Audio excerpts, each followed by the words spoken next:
오늘 말씀은 사도행전 13장 1절에서 3절 말씀입니다. 신약성경 제가 가진 성경은 209쪽에 있습니다. 제가 봉독하겠습니다.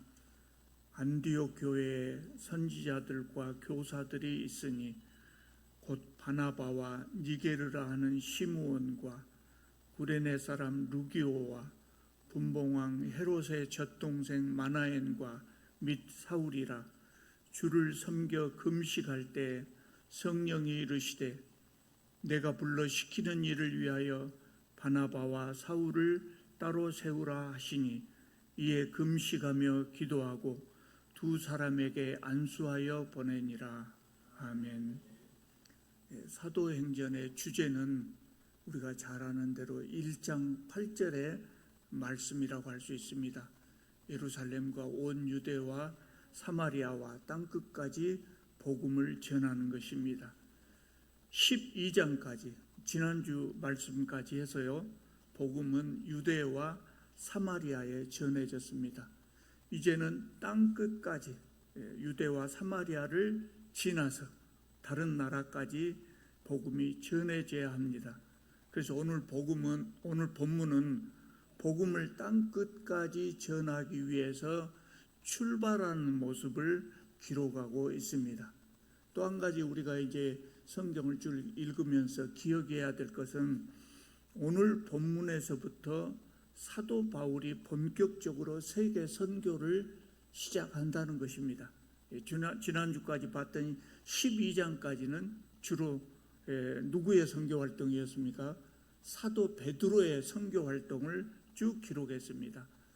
그런데 베드로가 헤롯의 박해를 받고 예루살렘을 떠난 후에는 사도행전이 더 이상 베드로의 선교 활동을 기록하지 않고 바울의 세계 선교 활동을 기록합니다. 그렇게 해서 바울의 선교 활동만 쭉 기록하고 그러고 사도행전이 마칩니다. 다른 사도들은 어떻게 됐을까요? 다른 사도들도 열심히 복음을 전했어요.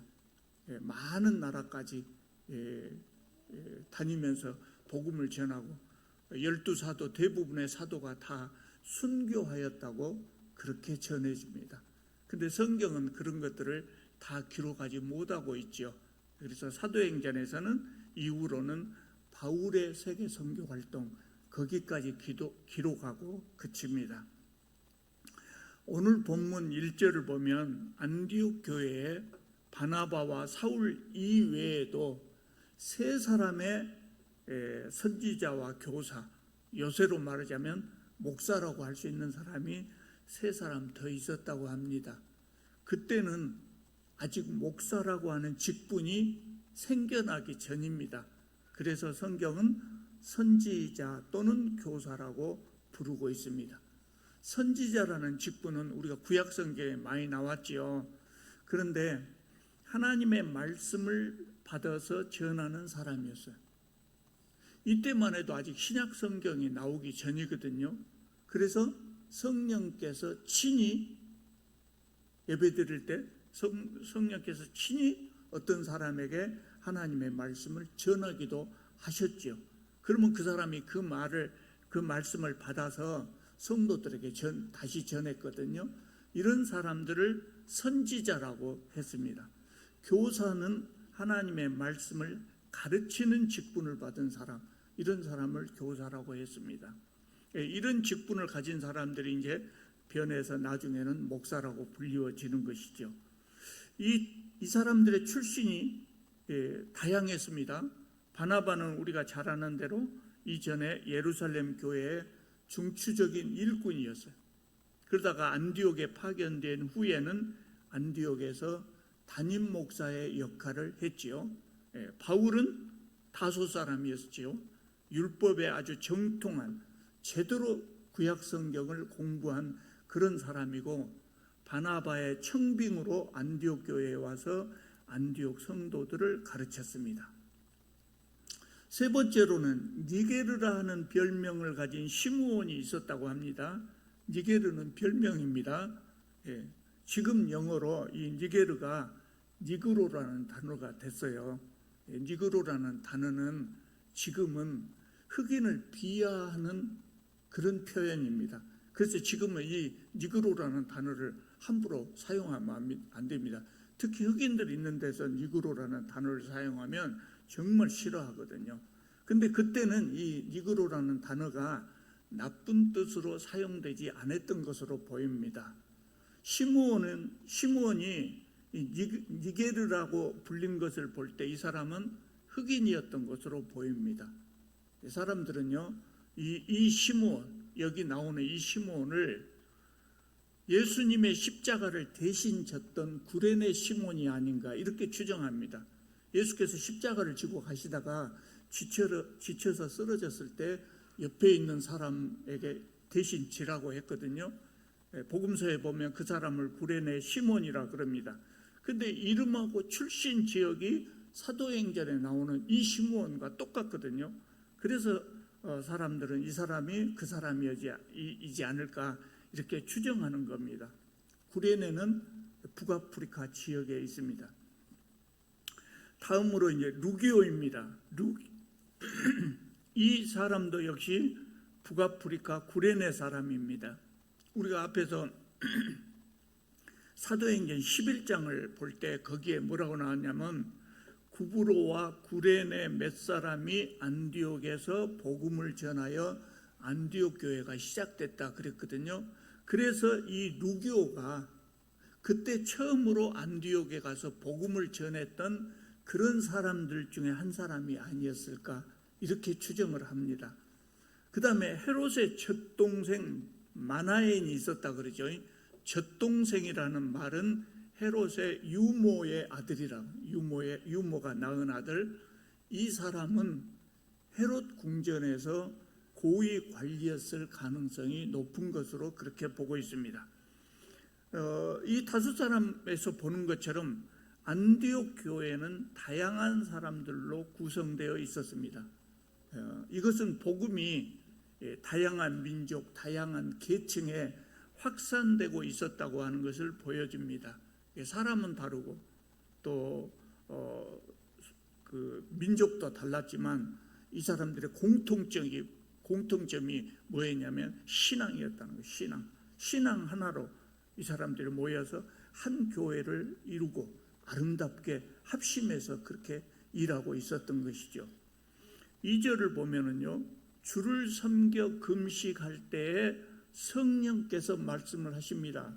내가 불러 시키는 일을 위하여 바나바와 바울을 따로 세우라. 이렇게 성령께서 말씀하셔요.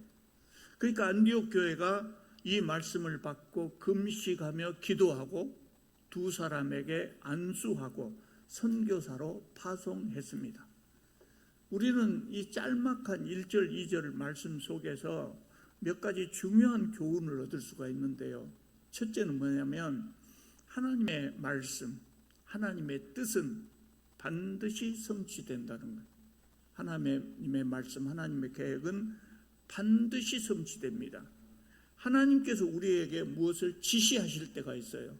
무엇을 지시하실 때가 있는데 그럴 때 우리가 하나님의 말씀을 받아서 순종하면, 스스로 순종하면 그 말씀이 우리를 통해서 이루어집니다. 그런데 우리가 그 말씀에 불순종하고 거부하거나 또는 그것이 하나님의 말씀인지도 모르고 있거나 또 하나님의 말씀을 받고 잊어버렸다고 하면 어떻게 됩니까? 하나님께서 주도적으로 그 일을 이루어 가십니다. 그러니까 내가 순종하든지 하지 않든지 하나님께서 나를 향해서 가지신 뜻은 어떤 경우에나 반드시 성취됩니다. 오늘 본문에도 그렇잖아요. 예수께서 승천하시기 전에 땅끝까지 이르러 내 증인이 되리라고 말씀하셨어요. 그래서 이제는 땅끝 전도를 위하여 선교사를 파송해야 될 때가 된 겁니다. 그런데 교회가 그것을 인식하지 못하고 있습니다. 그래서 성령께서 친히 지시하셔서 이 일을 시작하게 하신 것입니다.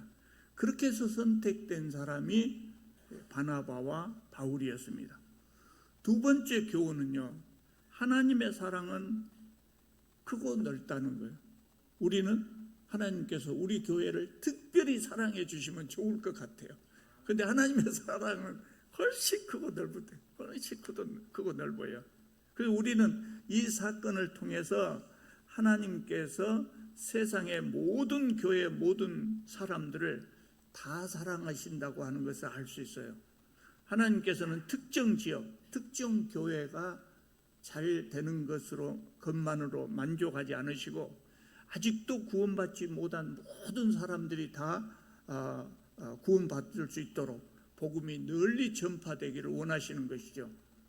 안디옥 교회는 바나바와 사울의 목회로 인해서 크게 부흥했잖아요. 크게 부흥해서 신앙생활 잘하고 있었어요.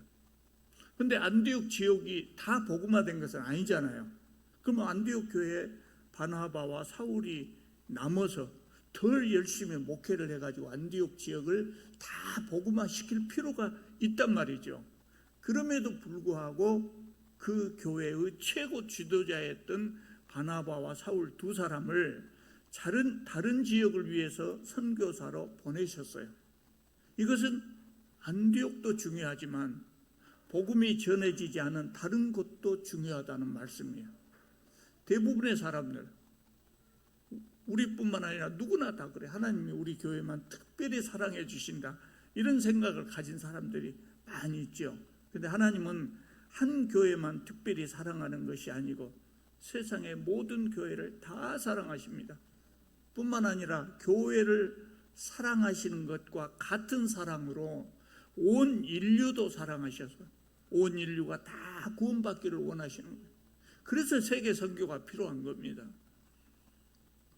세 번째 교훈은요, 안디옥 성도들이 보여준 본입니다. 안디옥 성도들이 아주 좋은 본을 보여줬어요. 안디옥 교회 성도들은 자기 교회의 담임 목사, 또 수석 부목사, 요새로 말하자면 그 역할을 하던 바나바와 바울이 교회를 떠나야 한다는 것을 듣고 아무 불평 없이 그것을 받아들입니다. 성령의 지시를 겸손히 받아들인 것입니다. 이것은 안디옥 교회 성도들이 사람을 의지하지 않고 하나님을 의지했다고 하는 것을 보여줍니다. 무슨 이야기냐면요, 여러분들이 정말 좋은 목사를 만났다 해봐요. 다시는 만나지 못할 좋은 목사를 만났다. 그럴 때 그 목사가 어느 날 갑자기 나는 이제 세계 선교를 위해서 이 교회를 떠나야겠습니다.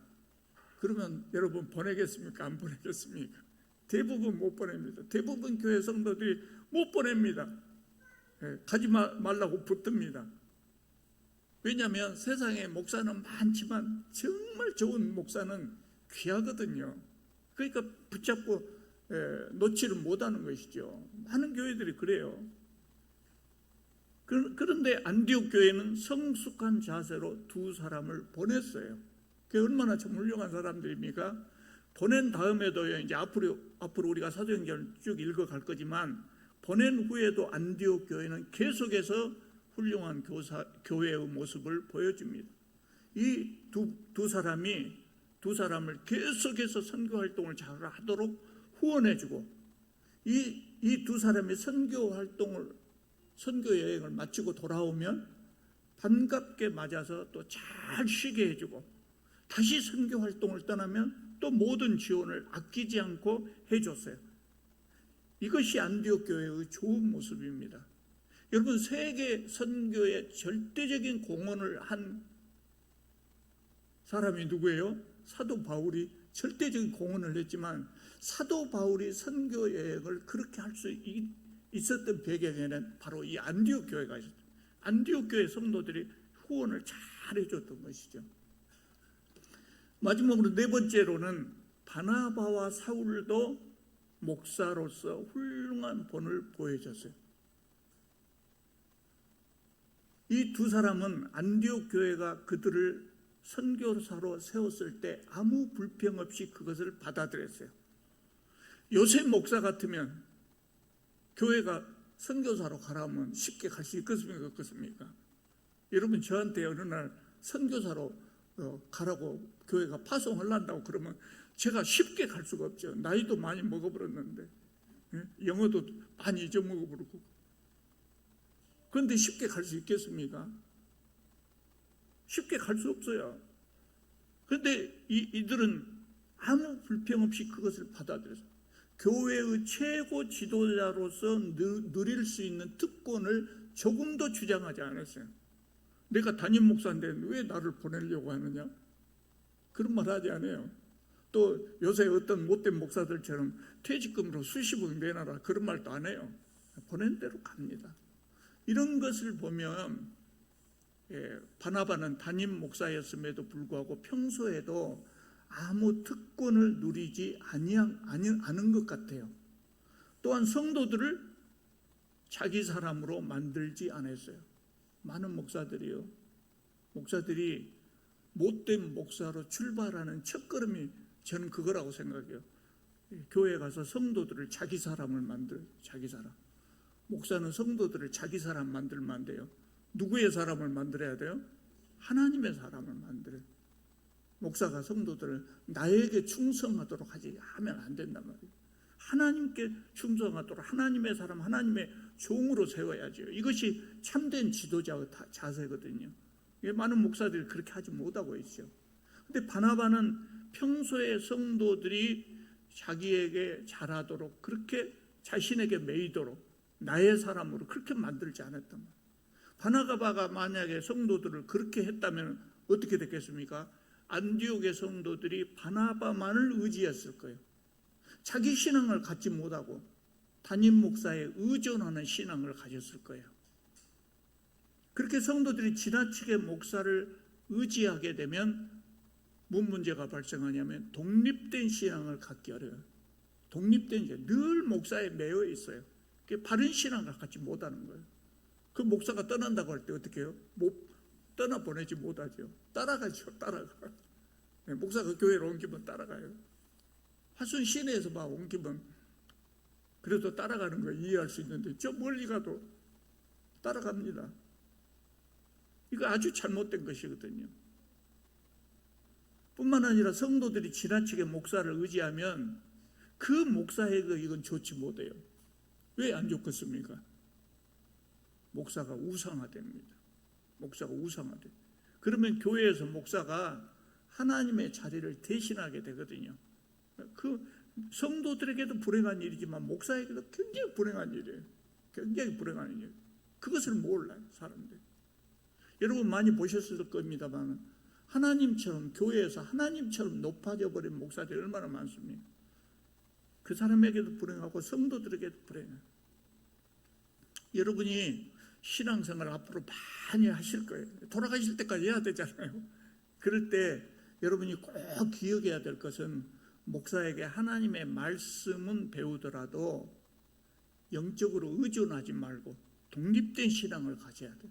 독립된 신앙. 그 목사는 언제라도 떠나거든요. 언제라도 떠날 수가 있어요. 또 나이가 다 안 찼다고 하더라도 죽으면 또 여러분 곁에 떠나야 되잖아요. 우리 부모님들도 다 우리 곁을 떠나잖아요. 부모님도 안 떠날 것 같지만 돌아가실 때는 우리 곁을 떠나신단 말이에요.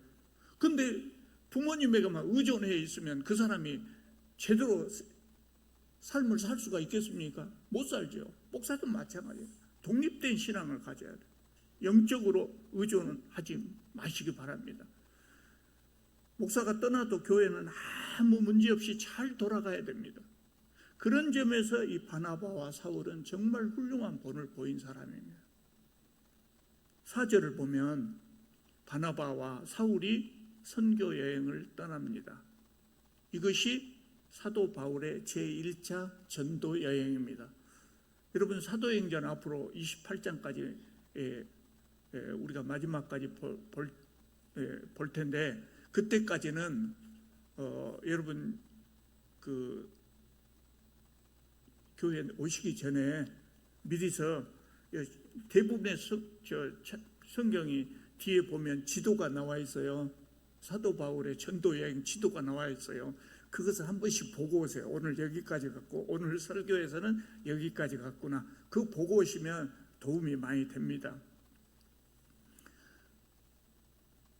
바나바와 사울은 안디옥에서 출발해가지고 가장 가까운 항구 실루기아라고 하는 항구로 가서 배를 타고 구브로 섬으로 갔습니다. 구브로 섬에서 첫 번째로 도착한 것이 살람이라고 하는 항구입니다. 사울은 살람에 도착해서 그동안의 습관대로 먼저 유대인의 회당을 다니면서 말씀을 전했어요. 하나님을 생판 모르는 사람들한테 하나님의 말씀을 전하기보다는 그래도 유대인에게는 하나님의 말씀을 아니까 그들에게는 복음을 전하는 것이 조금 더 나았을 거예요. 그래서 여러 회당을 다니면서 말씀을 전한 겁니다.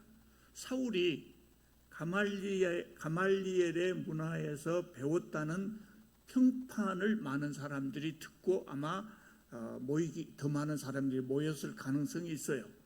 그리고 5절에 보면 요한을 수행원으로 두었다 그랬어요.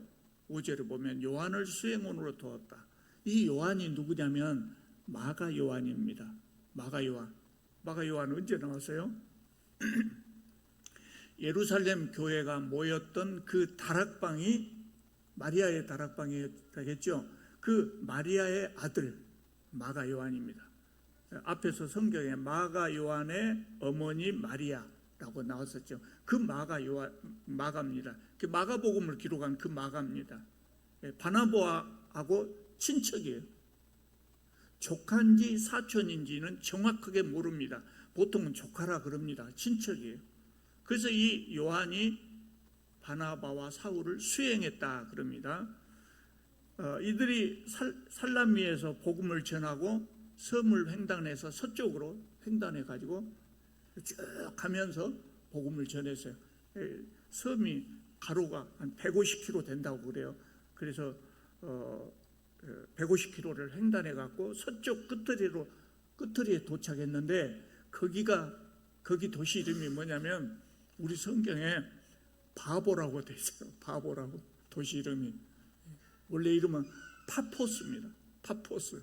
예, 그것을 중국 성경에서 한자로 가장 가까운 단어로 바보라고 음역을 했고 그것을 다시 한글 성경에서 옮기다 보니까 바보라고 된 것이죠.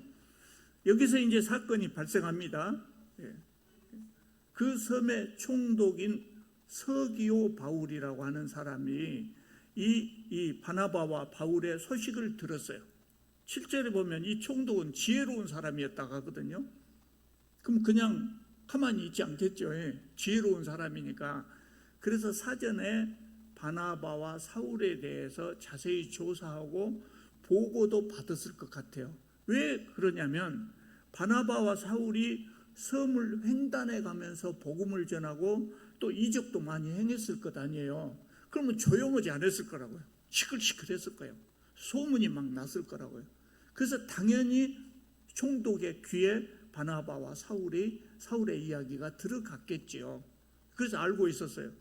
그래서 바나바와 사울이 이 파포스라고 하는 도시에 도착하니까 총독이 두 사람을 불렀어요. 하나님의 말씀을 듣기 위해서 부른 겁니다.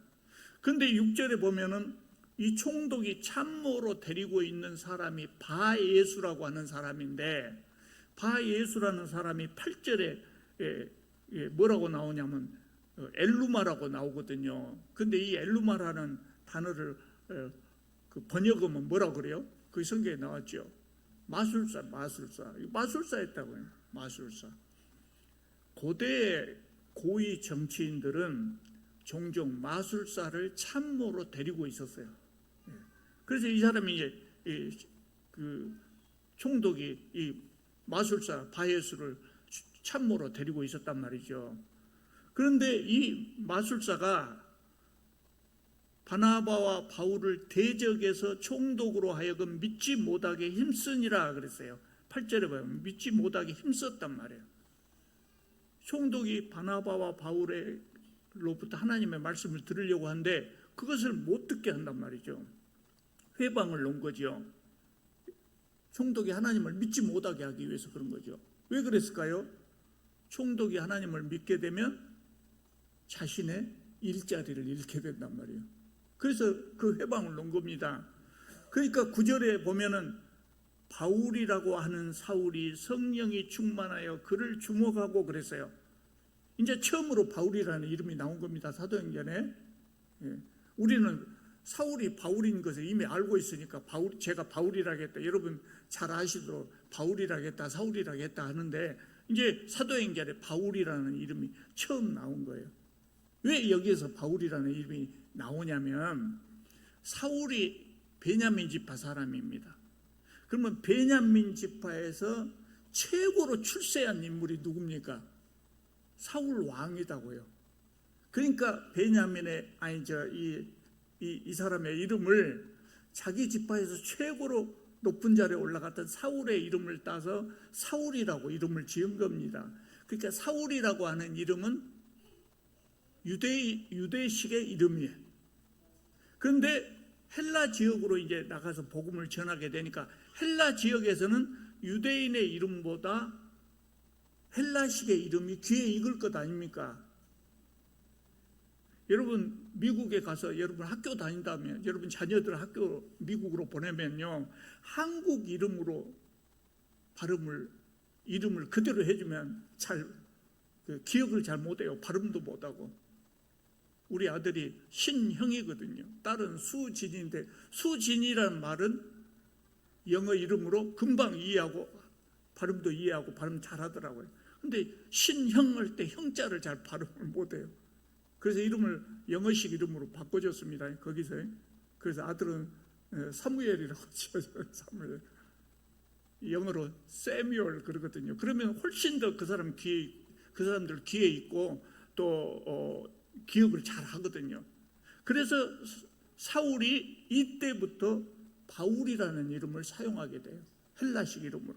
그래서 이제 이후로는 바울이라고 이름이 나옵니다. 이 바울이 이 마술사를 보고 화가 났어요. 그래서 10절에 보면 이렇게 말합니다. 모든 거짓과 악행이 가득한 자요, 마귀의 자식이요, 모든 의의 원수여, 주의 길을 굽게 하기를 그치지 아니하겠느냐. 보라, 이제 주의 손이 내 위에 있으니 내가 맹인이 되어 얼마 동안 해를 보지 못하리라. 그러니까 마술사가 어떻게 됐다고 합니까? 즉시 안개와 어둠이 그를 덮어 인도할 사람을 두루 구했다 그랬어요. 이거를 총독이 봤단 말이에요. 이거 총독이 봤어요. 그러니까 바나바와 바울을 믿겠습니까? 안 믿겠습니까? 믿을 수밖에 없죠. 이런 기적이 일어나니까. 그래서 12절을 보면 총독이 그것을 보고 믿으며 주의 가르치심을 놀랍게 여겼다 그랬어요. 이 사건으로 인해서 총독이 복음을 받아들인 겁니다. 구브로 섬에서 사역이 그 후로 어떻게 되었는가는 성경에 나오지 않습니다. 근데 어떻게 됐을까요? 총독이 복음을 받아들이면 끝난 거죠. 이제 끝난 거죠. 총독이 복음을 받아들이면 온 그 섬에, 구브로 섬 전체가 복음화되기가 쉬운 것이죠. 우리가 또 한 가지 주목해야 될 것은요, 이 사건을 계기로 해갖고 이 선교팀의 리더가 바꿔져 봅니다. 이 선교팀의 리더가 누구였습니까? 바나바입니까? 바울입니까? 처음에 출발할 때 바나바예요. 바나바가 담임 목사니까. 그래서 사도행전을 쭉 읽어보면 이 사건 전에는 항상 바나바와 바울, 이렇게 바나바가 앞에 나와요. 바나바의 이름이. 근데 이 사건 이후로는 이름이 바꿔져요. 바울과 바나바 이렇게 이름이 바꿔집니다. 그 바나바가 바울을 적극적으로 지원하고, 제가 지난번에 말씀드린 대로 바나바가 이인자의 역할을 정말 잘해줍니다. 그래서 바울이 세계 선교를 성공적으로 잘할 수 있게 된 계기가 된 것이지요. 오늘 말씀을 보면 예수께서 말씀하신 대로 복음은 땅끝까지 전파되기 시작합니다. 하나님의 일은 우리 인간의 의지와 관계없이 어차피 하나님의 말씀하신 대로 하나님의 뜻대로 이루어집니다. 우리가 하나님께서 우리에게 주신 사명을 스스로 잘 받들어 수행하면 좋지만 불순종하면 하나님께서 주도적으로 이루어 가시는 거예요. 그러니까 우리는 어떻게 하는 게 좋겠어요? 어차피 이루어질 일이에요. 그럼 내가 내 인생을 행복하게 잘 살려면 하나님의 뜻대로 사는 것이 정말 좋은 것이죠. 어차피 일은 그렇게 되는 것이니까. 우리는 하나님께서 주신 사명, 또 하나님의 뜻, 이것을 자발적으로 잘 받들어 수행할 수 있기를 바랍니다. 기도드리겠습니다.